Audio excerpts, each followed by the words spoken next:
Hello, Radhe Radhe बच्चों। तो आज की जो वीडियो है हमारी क्लास 8 के लिए है, लेसन 1। और आप सभी बहुत अच्छे होंगे और मज़े से पढ़ाई कर रहे होंगे। तो चलिए चलते हैं हम अपने लेसन 1 की तरफ।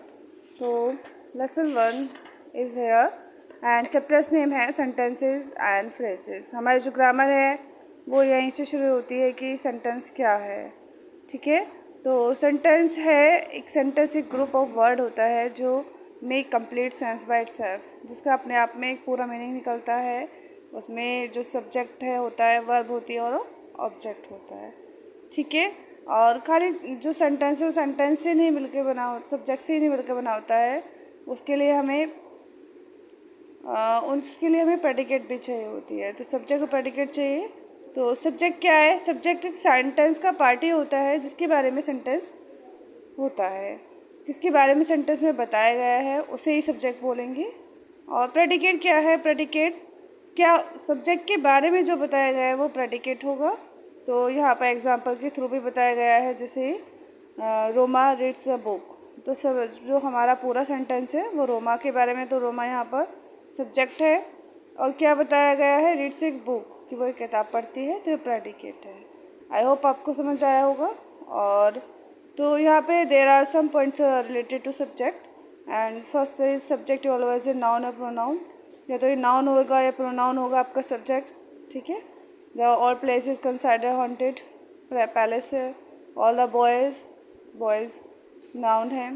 एंड इसका first letter should be in capital letter. And predicate में कंसिस्ट ऑफ वन वर्ड। एक वर्ड का भी हो सकता है प्रेडिकेट, एक से ज़्यादा के लिए भी यूज़ हो सकता है। My dress beautiful. ठीक है, और द वर्ब इज तीसरा वर्ड इन प्रेडिकेट। ठीक है, तो यहाँ पर पार्ट्स ऑफ सेंटेंस में बताया गया है। और फिर ऑब्जेक्ट है ना, जैसे मैंने अभी बताया था स्टार्टिंग में, सब्जेक्ट वर्ब ऑब्जेक्ट। तो ऑब्जेक्ट क्या है? जब वर्ब है, प्रेडिकेट एक ट्रांजिटिव वर्ब है, इसको ऑब्जेक्ट की ज़रूरत होती है पूरा करने के लिए इसका सेंस। जैसे आई थ्रो, मैंने फेंका, क्या फेंका। जब हम इस सेंटेंस में क्या का सेंस पता चलेगा उसको ही हम ऑब्जेक्ट बोलेंगे। ठीक है, तो जैसे there are two types of object, direct और इनडायरेक्ट। ठीक है, डायरेक्ट और इनडायरेक्ट सब आपके ऑब्जेक्ट होते हैं। जैसे डायरेक्ट क्या होगा? जो noun answer what after the verb, जब आप वोट का आंसर आपको मिलेगा। जैसे कि एग्जांपल में दिया है, the teacher gave sweets to the children. मैंने पूछा टीचर ने दिया क्या? स्वीट्स। तो ये जहाँ आपको क्या का आंसर मिलेगा वो डायरेक्ट ऑब्जेक्ट है। और किसको दिया, किसको का आंसर जो मिलेगा वो इनडायरेक्ट ऑब्जेक्ट है। तो ये पता होना चाहिए, आप ध्यान रखना कि वोट का आंसर जो वो डायरेक्ट ऑब्जेक्ट और हुम का इनडायरेक्ट ऑब्जेक्ट। ठीक है, एंड कॉम्प्लीमेंट है ना। कॉम्प्लीमेंट क्या है? कॉम्प्लीमेंट वो होता है, वैसे प्रेडिकेट की तरह ही काम करेगा, लेकिन जो सही सब्जेक्ट को ही कॉम्प्लीमेंट देगा उसके बारे में बताएगा। तो ये रिक्वायर करता है डिस्टर्ब वर्ड है और कंप्लीट द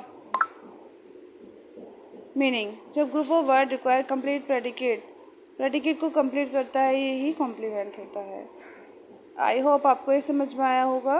और जो इसके टाइप्स ऑफ सेंटेंसेस हैं we will complete in next video. So thank you for watching.